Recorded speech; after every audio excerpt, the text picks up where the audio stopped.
Technical Traders Limited.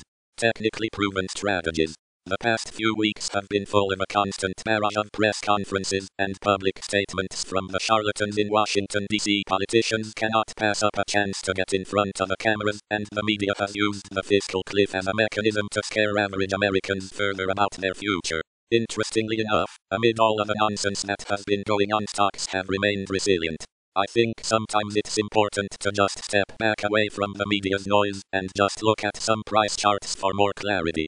The S&P 500 index has been trading in a relatively tight range now for over 6 trading sessions as shown below. As can be seen above, the S&P 500 is struggling to break out of the 1,400-1,420 price range. It is not mere coincidence that the volume by price indicator is illustrating the most trading volume having occurred in and around that price range. So what does the recent action mean in light of a supposedly pending fiscal calamity? Everyone that is looking for this monster move when the announcement is finally made may be waiting for a while. It is without question that the broader marketplace is clearly aware of a fiscal cliff. It would make sense that Mr. Market may have priced in some of the uncertainty.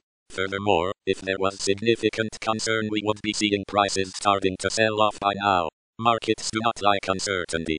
However, what is certain is that during the end of the year the bulls usually have the upper hand. The reasons are fairly simple, but they usually hold sway most years. Due to the holiday season, many traders take vacations and leave their trading desks. Because traders are largely absent, volume levels start to decline as the holiday season approaches. Typically volume levels do not normalize until January of the new year.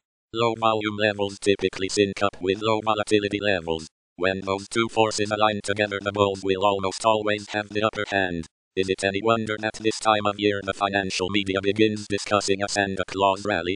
Of course not, but Santa Claus is really just light volume levels and low volatility levels in this case. Recently volatility has been pretty choppy, but the volatility index is not showing considerable fear regarding the fiscal cliff in the near term. In fact, the VIX is trading in the middle of its recent range as shown below. At first glance, this chart does not appear to be warning us about fear at the moment. However, certain aspects of the volatility index, VIX, are largely unknown to the retail investor.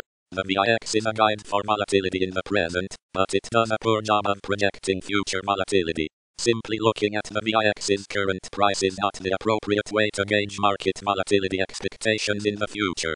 The volatility term structure is a better way of understanding what the volatility index is saying about the future. Wikipedia lists the following definition for volatility term structure. Volatility term structures list the relationship between implied volatilities and time to expiration. The term structures provide another method for traders to gauge cheap or expensive options. The current volatility term structure chart is shown below courtesy of www.cboe.com. As can be seen above, the forward volatility term structure indicates that volatility is expected to go higher in the future.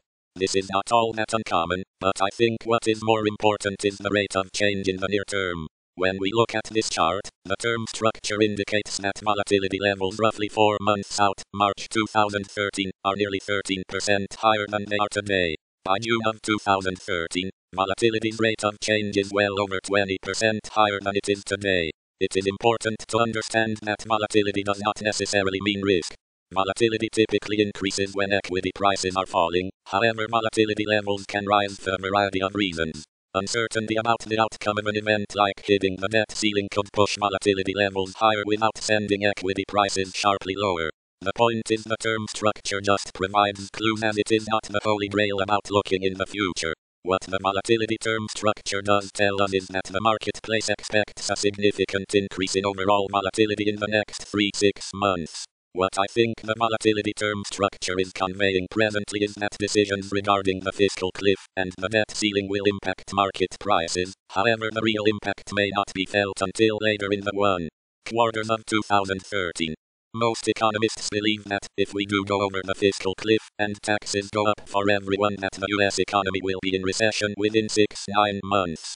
Clearly, as shown above, the volatility term structure likely agrees with the economists' assessments, and the economic conditions in the next 6 to 7 months could possibly turn for the worse. All we can hope for is that the politicians can compromise on a plan that will remove uncertainty from the marketplace without compromising the economy. Something tells me that is not likely to happen, but here is to hoping that I'm wrong. Happy trading. J.W. Jones. www.tradersvideoplaybook.com. This material should not be considered investment advice. J.W. Jones is not a registered investment advisor. Under no circumstances should any content from this article or the TradersVideoPlaybook.com website be used or interpreted as a recommendation to buy or sell any type of security or commodity contract. This material is not a solicitation for trading approach to financial markets. Any investment decisions must in all cases be made by the reader or by his or her registered investment advisor. This information is for educational purposes only. Website